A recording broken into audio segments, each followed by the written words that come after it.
Welcome back to BLOCKTV, where it is time for Links in the Chain. That's where we talk to the people at the forefront of making a difference in the cryptocurrency sphere, if not the world.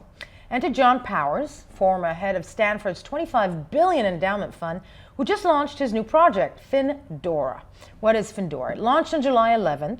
It's a cryptography, empowered decentralized financial computer that will revitalize and democratize the global financial system, or so their webpage promises. Findora also will create one decentralized network, according to them, where everyone, individuals, small enterprises, and industry giants, will build financial applications. So first of all, I'm very happy to have with us John Powers.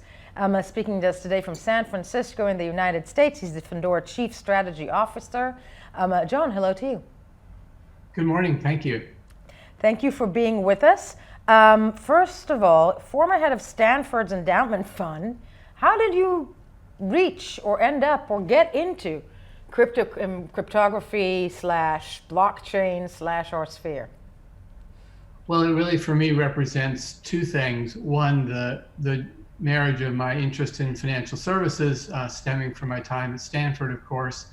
And two, prior to that, I'd been a security analyst in the investment banking world, covering security applications and security companies. For instance, I was involved in the initial public offering of Checkpoint software.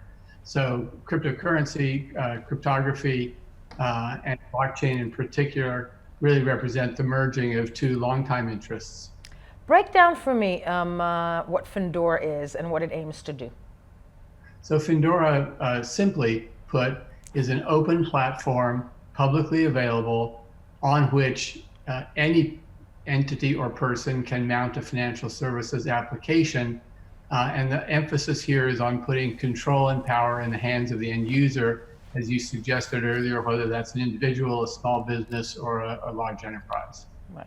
Now, it deals with privacy a lot, doesn't it? Yes, with financial services, obviously one significant issue is regulation, and people will only put their financial services information on the web, on the blockchain, if it's secure. But along with it being secure and confidential comes the requirement that it be auditable by the regulator, typically. So what's really unique about Findora is the way we've managed to combine transparency and openness with confidentiality appropriate to the individual application, while still making the appropriate level of information available to the regulators. So what is the aim of Findora? And you know what, you actually, I'm going to rephrase this. I'm assuming you're aware of the Libra hearings on Capitol Hill and the launch of Libra, right? Yes, sure, of course. What is your feeling about that? What do you think of Libra? Well, no particular, I don't want to comment too broadly on Libra, but Libra is a full service application from the level of currency through the provision of underlying set of services. We're not trying to be the end application. We're trying to facilitate the development of end applications on top of this platform that would be available to anyone. So we're less controlling, less centralized in that sense, and we think ultimately much more valuable to the broad range of people who might want to use blockchain technology to mount a secure financial services application. And maintain a basic right of privacy. How's it been going since Findora launched?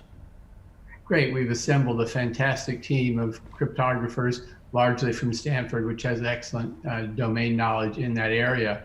And with that, have obviously put together what we think is a compelling vision and made significant progress on the engineering, to the point where we're now in active conversation with developers about the kinds of applications that they might put on Findora. How far away are you from launching, do you think? I mean, from going live, so to speak. Well, we're in conversation with developers now. They are beginning to work on applications based on Findora, and we'll be going live within a matter of months. No, fascinating. Now, as we mentioned several times, needless to say, you were head of the Endowment Foundation at Stanford University. This is stemming from a group of people, I'm almost calling them like an academic think tank of the sphere. How much is academia, would you say, from your experience, involved in this new technology? Are they aware? Is there enough access for new brains into blockchain and cryptography?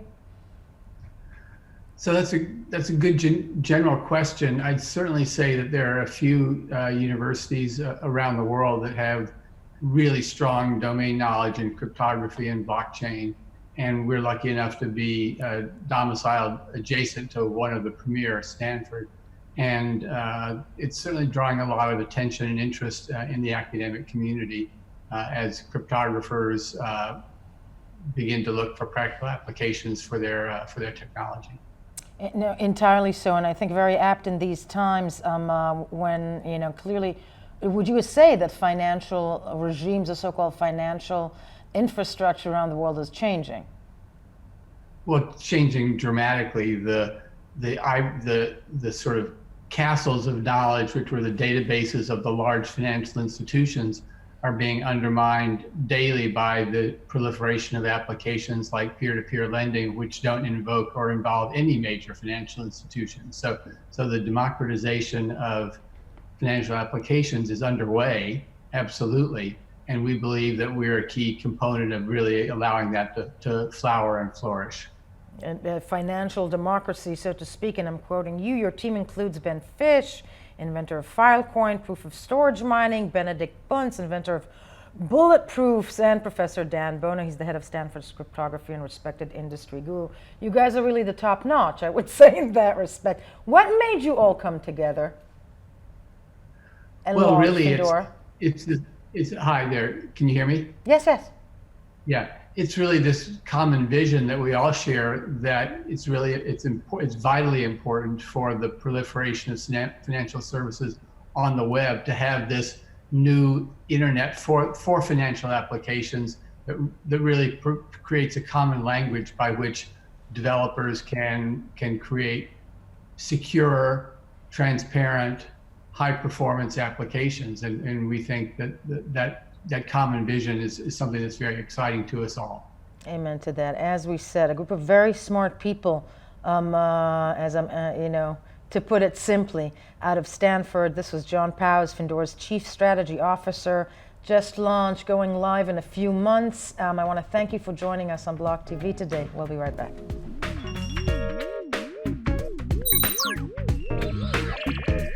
For more news and updates, follow us on Twitter.